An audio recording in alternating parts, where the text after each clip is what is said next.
Audio book part 1। Europe में राष्ट्रवाद का उदय, the rise of nationalism in Europe. शुरुआत।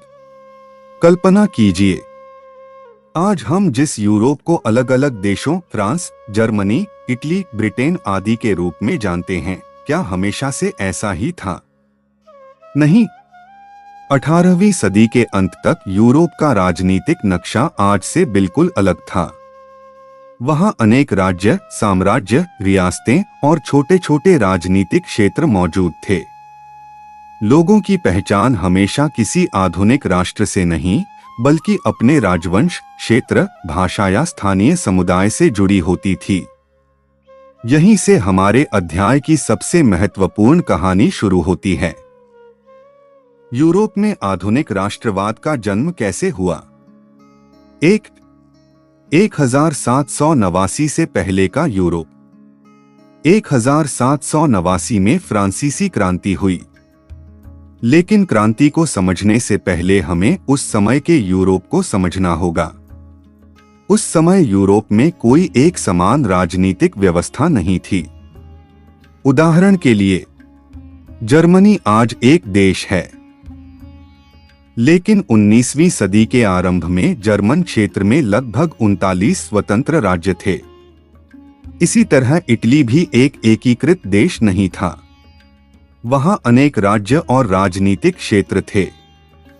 यानी एक भाषा या समान सांस्कृतिक पहचान का होना जरूरी नहीं था कि सभी लोग एक ही राष्ट्र राज्य में रहते हों। यही बात आगे चलकर राष्ट्रवाद और एकीकरण की मांग को जन्म देने वाली थी। 2. अभिजात वर्ग, एरिस्टोक्रेसी।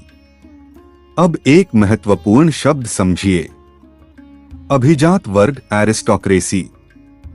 यूरोप के अधिकांश हिस्सों में समाज के शीर्ष पर एक भूमिधारी अभिजात वर्ग था। इनके पास बड़ी बड़ी जमीनें थीं, राजनीतिक प्रभाव था, सामाजिक प्रतिष्ठा थी। इनमें से बहुत से लोग अलग अलग क्षेत्रों में फैले हुए थे। उनकी जीवन शैली काफी हद तक समान थी। वे अक्सर फ्रेंच भाषा बोलते थे, उच्च शिक्षा प्राप्त करते थे, राजदरबारों से जुड़े रहते थे।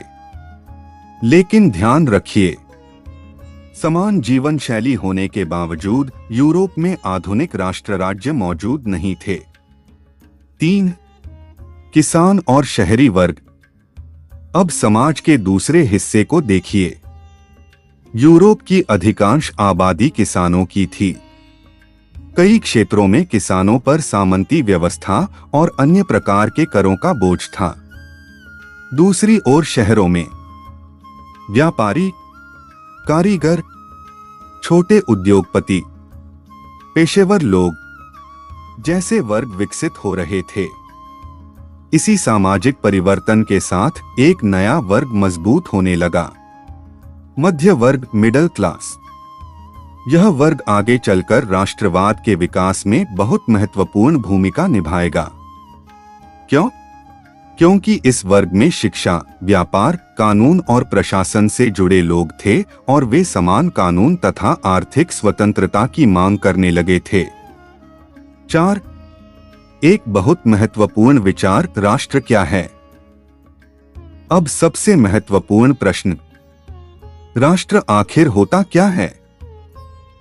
राष्ट्र केवल जमीन का एक टुकड़ा नहीं है। राष्ट्र की भावना में शामिल हो सकते हैं साझा इतिहास प्लस संस्कृति प्लस भाषा प्लस राजनीतिक पहचान प्लस लोगों की सामूहिक भावना। लेकिन यह भावना अचानक पैदा नहीं हुई। इसे विकसित करने में कई ऐतिहासिक घटनाओं ने भूमिका निभाई। और इस पूरी कहानी में सबसे बड़ा मोड़ आया 1789 की फ्रांसीसी क्रांति। यहीं से हम अगले भाग में प्रवेश करेंगे।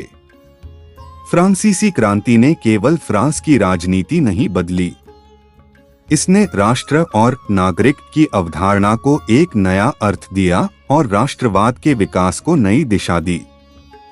Audio recall part 1। अब बिना देखे याद कीजिए। Q1 1789 की कौन सी घटना यूरोप में राष्ट्रवाद के विकास की महत्वपूर्ण शुरुआत बनी? उत्तर फ्रांसीसी क्रांति। Q2 19वीं सदी के आरंभ में जर्मन क्षेत्र कितने राज्यों में बंटा हुआ था? उत्तर लगभग 39 राज्य। Q3 यूरोप के अधिकांश हिस्सों में सबसे बड़ी आबादी किसकी थी? उत्तर किसानों की। Q4 नया प्रभावशाली सामाजिक वर्ग कौन सा था? उत्तर मध्य वर्ग। Q5 अभिजात वर्ग की प्रमुख विशेषता क्या थी? उत्तर भूमिधारी संपत्ति, सामाजिक प्रतिष्ठा और राजनीतिक प्रभाव।